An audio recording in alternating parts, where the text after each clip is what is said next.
أعوذ بالله من الشيطان الرجيم بسم الله الرحمن الرحيم يا أيها الذين آمنوا لا يسخر قوم من قوم عسى أن يكونوا خير منهم ولا نساء من نساء عسى أن يكون خير منهن ولا تلمزوا أنفسكم ولا تنابزوا بالألقاب بئس الاسم فسوق بعد الإيمان ومن لم يتب فأولئك هم الظالمون.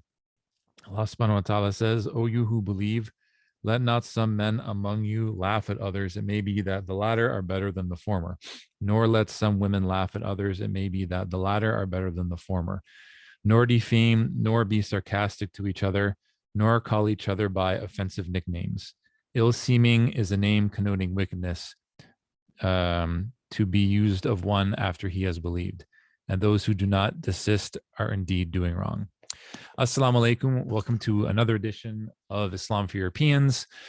I'm your host, Robert, and wanted to, give a little review of what's been going on in the last month. I know I haven't made a video for a while, but I just had to, given the recent things that have been happening on social media, on both YouTube and Twitter. As you probably are well aware of, Jordan Peterson just recently interviewed Mustafa Akul from Turkey, who is more on the I guess the liberal left side of the Muslim spectrum. My personal thoughts on the video.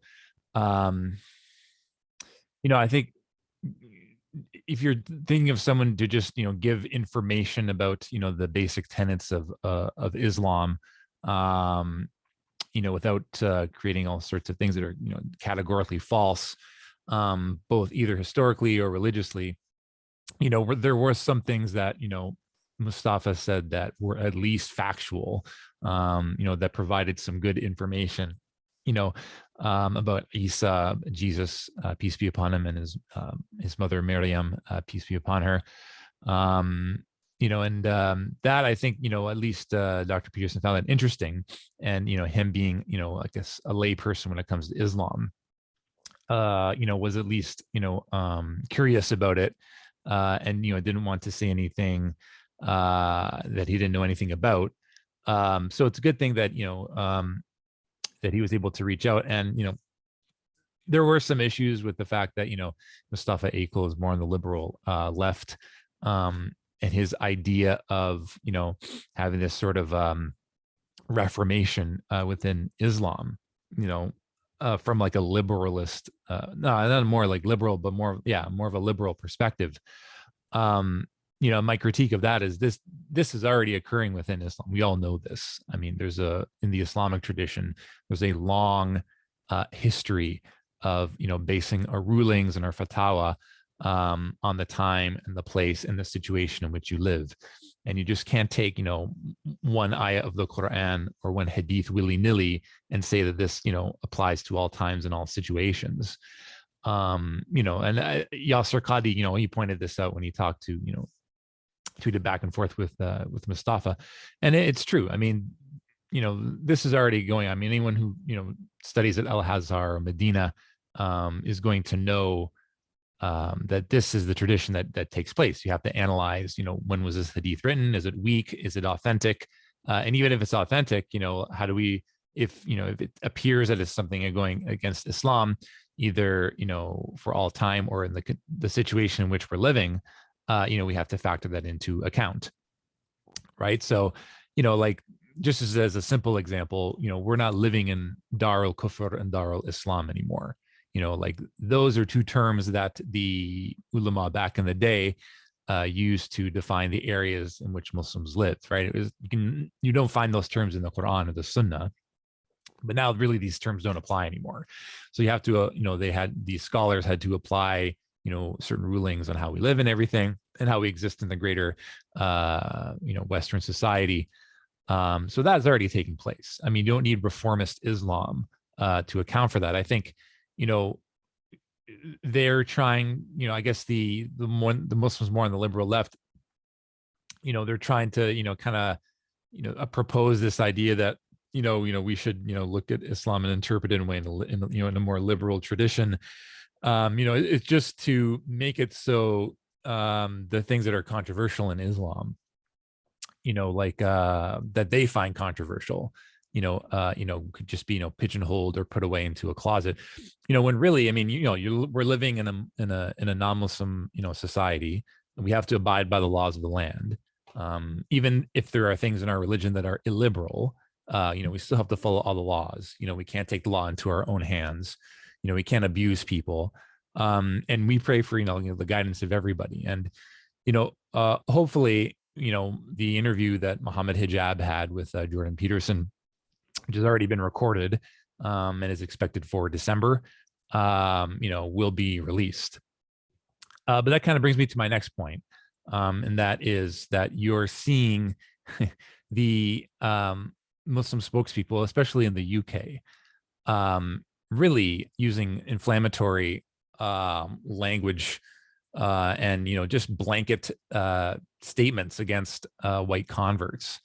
And they're getting several likes on Twitter. And I'm gonna call it out. I mean, Dilly Hussain, he just posted this tweet that said, sometimes the disdainful tone and language of white converts, especially scholars and activists, in the way they speak to or about South Asian Muslims, comes across like a colonialist teaching his uncivilized subjects the real Islam. Okay, so, and again, I mean, Dilly has, several thousands of followers. That tweet only got about 93 likes, and suffered some criticism. But, I just want to, kind of dive into, the whole, I guess, aura of what he's saying. I mean, first of all, there's no context. He didn't call it any specific individual. Like, there's nothing to reference. Is he talking about ar-Rahim Green? Is he talking about Hamza Yusuf? Is he talking about Yusuf Estes? Is he talking about Abdul Hakim Murat? Like, if you're going to use, such a large charge like that, at least, provide evidence, that whoever you're talking about, whatever white convert is saying this, of your claim. So and it's really disheartening, and I can understand, like, think about it. I mean, for us, we gave up so many things in our lives. We faced ostracization from our own family. Many of us incurred incredible financial loss. Many of us were, divorced from our spouses. Many of us were, fired from our jobs. So there's all of this huge level of social loss that occurs from converting to Islam, especially, if you're of European descent. And, you have these people coming into, Islam, especially back in the day, where you had a Muslim community that was a totally different culture, and they accepted us and they gave us lots of hugs and they said, "Welcome to Islam, brother." But in order to try to make up for that social loss, what they did is, give us, I guess, these high praise, high posts and high positions in the mosque that really didn't address the issue or the problem. Because they sincerely wanted us to stay in the religion, because they saw that, what was happening is that people were, especially white people, were converting to Islam, and then a couple of weeks later, you never saw them again. Right. So this was really a square peg for a round hole. When I converted in 2003, there were, around the time, there's a good brother of mine who's now, quite famous. He was like kind of leading, the whole convert, kind of sub community that we were, kind of coalescing and getting together and meeting for dinner and, our own kind of lectures. And then we kind of had our own little sub community going. But even that just completely fell on deaf ears. I noticed that every single time I went to Juma prayer, it was just me. I was just basically the only white convert there. And there are white people taking their shahada. I mean, there are people from all backgrounds, converting to Islam. But, they're just not part of the ecosystem. And whatever, convert packages they tried to give converts, like the carpets and the books, and the dinners and the gas cards and trips. I mean, these things, they, first of all, they don't address the real issue. I mean, the real issue is, repairing the relationship with your family. And you see a lot of Muslims on the liberal, on the more left side, kind of the more leftist Marxist side, just now in 2021, flat out saying, don't talk to these people. They're racist. They're irredeemable. And just not giving any chance for irredeemability, or trying to reason with them or give dawah to them. Which I can understand why they themselves don't want to talk to them. I mean, on the whole, they really don't interact with the Anglosphere to the same extent that we do. They don't have any non-Muslim white family members, unless they have like an in-law who's like a convert. And at the end of the day, there's no recourse either way. There's no, if one person, like they don't hate Muslims anymore because they spent a week with Muslims. Okay, that's all well and good. But at the end of the day, the only white people non-Muslim white people they're going to see are the people walking on the street or on the bus. Whether or not their Islamophobia goes up or down, it's not really going to matter, because the mindset is any one of these people could attack me or my wife at any time, which is a very, dangerous spot to be in. So, to an extent, I can sort of sympathize with the sentiment of visible Muslims. I can understand why they have a lot of disdain and resentment for the Anglosphere, but when you're saying incendiary things about even the people who convert to Islam, no matter people who dedicated basically their entire lives to, learning the deen and, spreading that information and talking to thousands of people, the fact that you can just be canceled out en masse, for just not even anything specific that you said, just the tone of your voice, just the way that you talked, that just shows that there are, many Muslims who just really don't like us and don't want to accept us, no matter what we've done, no matter how much we've talked to our family, no matter how many times we prayed. And at the end of the day, for us, like we're Muslims. I mean, at the end of the day, we're just going to be judged by Allah.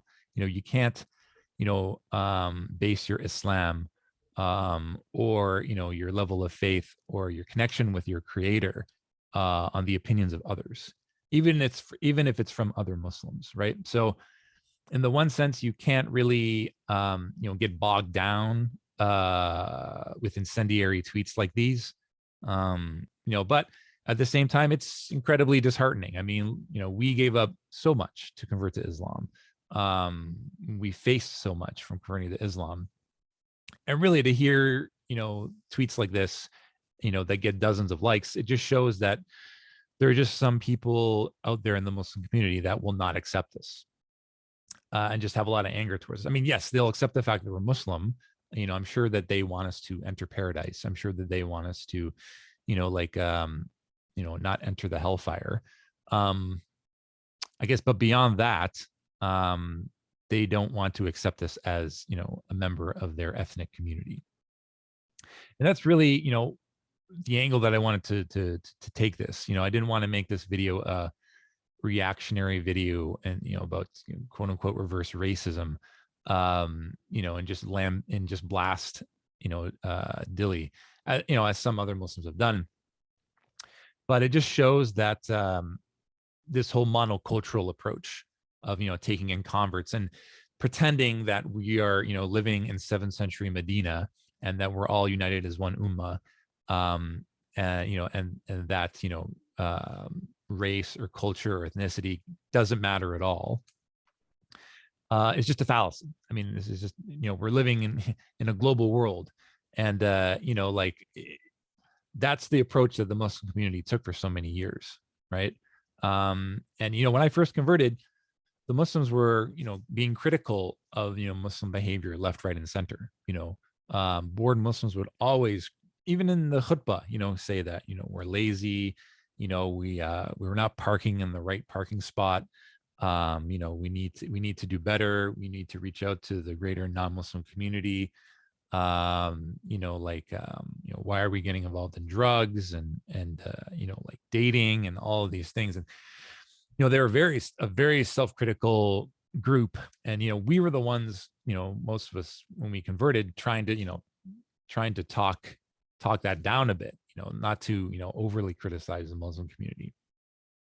But I mean, you see, like when you take these white converts who basically lost their own sub community and they don't have any, but I mean, they feel ostracized from their family and they're coming into a totally new community. They're going to try to act like everybody else because that's what we've taken this monocultural approach, right? So, so when you see, I guess, the white converts saying, things like this, why are these people engaged in like shirk practices, who are coming from another part of the country, another part of the world. There's a large segment of Muslims who are like, yeah, you go, right? Takbir, yes, brother, you are 100% right. But then you have another faction now, which the voice is becoming, larger and more vocal, that we shouldn't be saying that. So I guess my point is, you can't have it both ways. You can't advocate, because think about it, when any other group of people convert to Islam, they have a strong ethnic identification with being Muslim. Like if you look at the African American Muslim community, they're, alhamdulillah, they're Muslim, but they have a strong identity within their own ethnicity and the struggle that it took, the heroes like Malcolm X and Muhammad Ali, and they already have an established sub-community. Like, the African American Muslim community makes up 25% of the entire Muslim community in the United States. So they, already have this kind of identification, right? But for us, converting to Islam is the complete rejection of one's identity. We don't have a European Muslim sub-community like everybody else does. We don't have a positive European Muslim identity. And that's why you're seeing, like white converts trying to fit in by acting even more extreme, to, I guess, virtue signal to make it feel like they're part of this ummah. Right. So, and this is a major problem, and this is what is perpetuating the whole thing. Yeah. And again, like, put yourself in our shoes. We've basically, by converting to Islam, we're going to face a mountain of pressure from our family, from our friends, from our job, because they see the spokespeople for the Muslim community just saying all these incendiary things about their race, using terms like white man and Gora in their tweets and in their videos, pejoratively, and I know these Muslim spokespeople, they want to see, Islam succeed in the Anglosphere, but what you're doing is you're creating so many barriers to entry for Westerners who, find a lot of, peace and solace in Islam. But for them to actually convert and join a Muslim community when they're going to, lose all of these things and come to a community where just they express clear, open resentment and hatred towards you, even after you do convert, for what? For just the tone of your voice, what you say. If that's the case, the best solution is that we create our own sub-community, so we don't try to LARP as an Arab or a Desi. So we don't try to, like fit in, because, who wants to join a community where you can't even, express, this sentiment or critique your own community because you want the best for them, right? I mean, if our entire society is that we grew up in is white or European, like we have all this insider information. We know that when we converted, there were some people who were, had no problem with us converting to Islam, some people who were neutral, and some people who were extreme. But, even if you express that sentiment, you say, hey, it's more 50-50. There's some, people in the Anglosphere who agree with us. There's some people who couldn't care either way about Islam. There's some people who hate us. Even that is considered, like incendiary, that it's downplaying the problem, that you're blaming the victim. And, I appreciate more the brutal honesty of Dilly's tweet than I do some Muslims who are saying, oh, we should all just be, united, and, like we should all just get along together and all pray in the same masjid. and all eat the same food. I mean, that's just simply not going to work, you know? Yeah, I mean, look, I have a lot of, you can sympathize with, the Islamic spokespeople that I've been talking about. I mean, they deal with these kind of issues day in and day out. I mean, they're the ones who, look at these social media posts from like, the center right modernist anti-Islam Zionist movement, who are basically controlling the entire rightist narrative. And they just see speak over and over and over again. And that's the only people that only white people they interact with all day. So yeah, they're going to think in their head that the overwhelming majority of Europeans, they hate Islam, they hate Muslims. They're never going to convert. When in actuality, it's a lot more divided than that. I mean, look, Douglas Murray does not represent the average European nationalist, right? Maybe a segment. I mean, there's a segment who just think that it's Islam that's the problem, it's Muslims that are their problem, right? But there's another segment, that who's been completely deplatformed, completely canceled, that think that it's not Islam that's the main problem. The main problem is, liberal nihilism. So, like, I think, if this particular group, if their sons or daughters converted to Islam, and then they married other Europeans, they would have no problem with that. They would actually think it's a really good thing, because you're keeping everything in your culture, and you're just getting rid of the degeneracy, because that's what can sustain a civilization. But when you're engaging in these polemics with the controlled opposition on the right, with Douglas Murray and his ilk, you're just engaging in this slugfest of like, racial religious and racial terms. Even Europeans that may have had an affinity for Islam or Muslims, who do you think they're gonna side with? At the end of the day, they're not going to side with you, because you're just going to look like somebody totally inaccessible, right? And these people are supposed to be representing, the Muslim community in Europe. I mean, if I was a Westerner and I was looking into Islam, I mean, if I saw some of the tweets that they said, I mean, I just wouldn't even want to go near a mosque. I would just be terrified, And even if you didn't feel that way, I mean, the amount of pressure and ostracization you're going to face from your own family is going to mount more and more. So that's the thing. Like, they wanted people to convert to Islam in Europe, but at the same time, they're creating so many barriers to entry for converts. And the people who are already Muslim, they're just making them feel just not welcome. I mean, hey, that's fine. If we're not welcome in, in their circles, if we're not allowed to say anything, if we're not allowed to critique anything, and you're not even going to give us examples of what made you upset, I could totally understand that sentiment. I think the best strategy is that, we create our own sub community where we can work on our own problems. And that way we don't have to try to seem like white saviors anymore. Okay. I agree that, with the last thing that Dilly said, that this is enabled by Desi and Arab Muslims who fetishize about white converts. We place them on a pedestal that no other racial group receives after converting. All our inferiority complexes start coming out.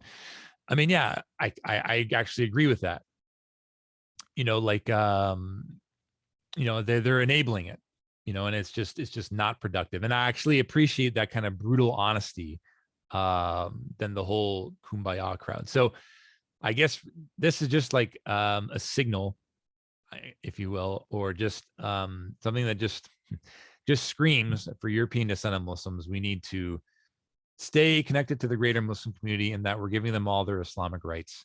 We're saying salam to them on the street. We're visiting them when they're sick. We're going to their funeral prayer. We're praying with them. We're fasting with them. But aside from that, I mean, we need to collectivize and work on ameliorating the situation with converts' families. Otherwise, we're not going to be able to survive as Muslims. Like our families are going to reject us. They're going to call us traitors and sellouts. And we're going to go to a Muslim community that is really, even though, they hug you when they convert to Islam, no matter what you've gone through, there's still, some of them are just still going to have that resentment and anger. And you're not going to feel fully accepted, in those types of circles, which is unfortunate. I mean, I know that there are Muslims who don't feel that way. But, and then I'm not here to say we should separate from the greater Muslim community. I've never advocated for white separatism. But we need to, get together and work out how we're going to, improve the situation for ourselves and our family, because they don't want to do that.